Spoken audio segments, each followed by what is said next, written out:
Welcome to this explainer. Let's just jump right in and picture a typical morning.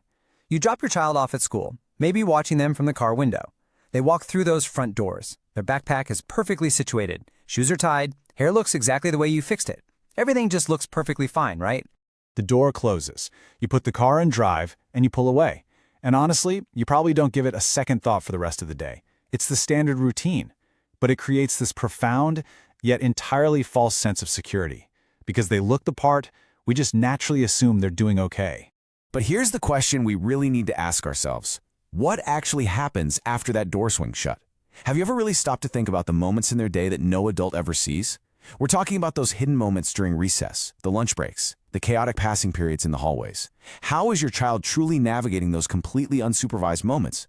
Well, the sheer scale of what we're missing is honestly staggering.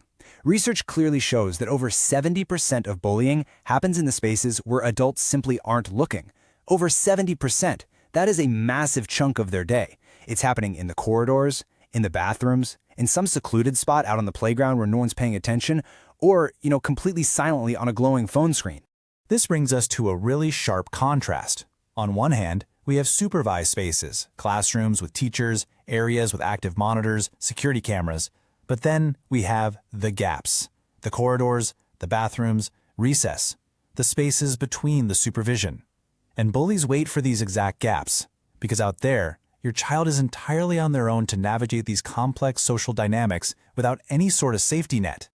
Look, if you have ever felt completely blindsided by a phone call about a conflict involving your kid, or if they've ever just suddenly exploded with pent-up emotion at home, take a breath.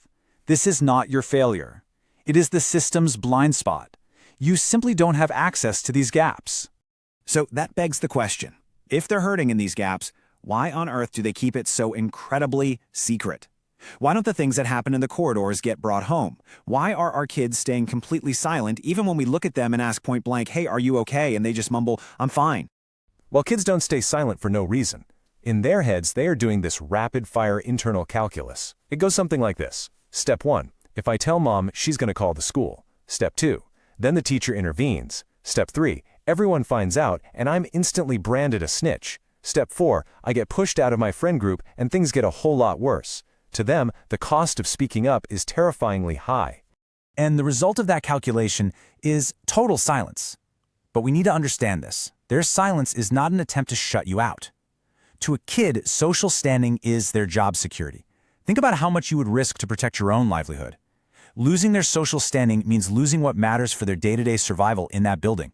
It's just logical self-preservation. Let's move into Section 2, the unspoken weight, how trauma hides in plain sight.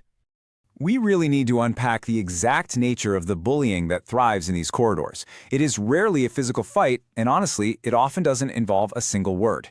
It's more of an insidious, silent weight.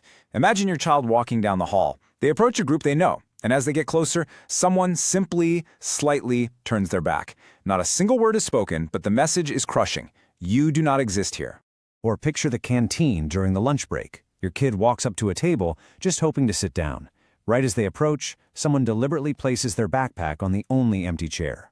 Again, nobody actually says, "Hey, don't sit here." They don't have to. The unspoken rejection is devastatingly clear. Or maybe it's just a fleeting glance as they walk past the row of lockers. A glance, followed immediately by a hushed whisper to the person next to them, and then a laugh. Your child has absolutely no idea what they're laughing at. But deep down, in the pit of their stomach, they know exactly what just happened.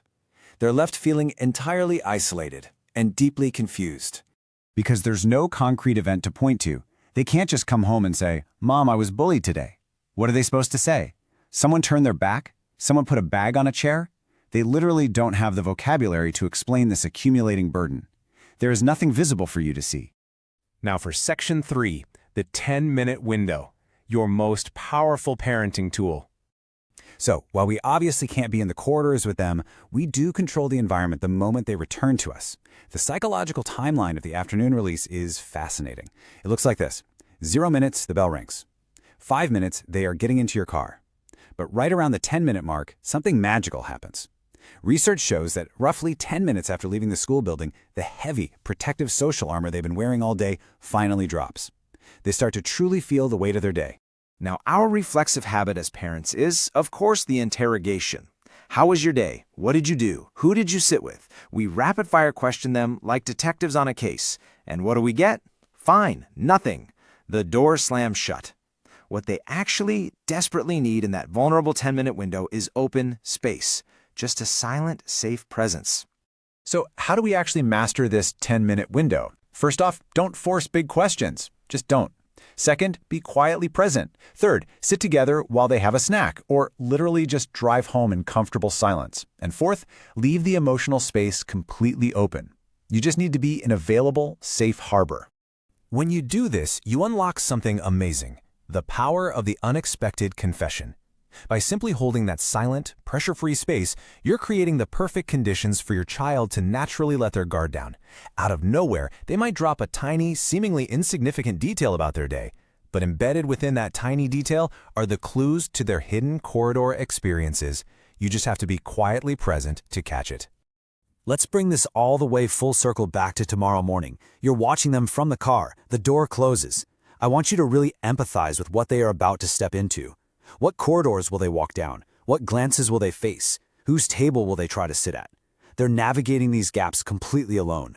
They might not have the words to describe the weight of those corridors to you when they finally get home, but remember, silence is not absence. Offering them the right kind of silence, a supportive, non-interrogating presence in those first 10 minutes, can change absolutely everything. It tells them, without a single word, that they don't have to carry it alone anymore.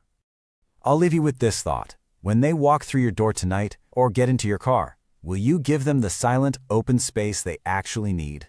Think about it. If this explainer helped you see your child's day a little more clearly, be sure to subscribe to the channel for more insights. Until next time, take care.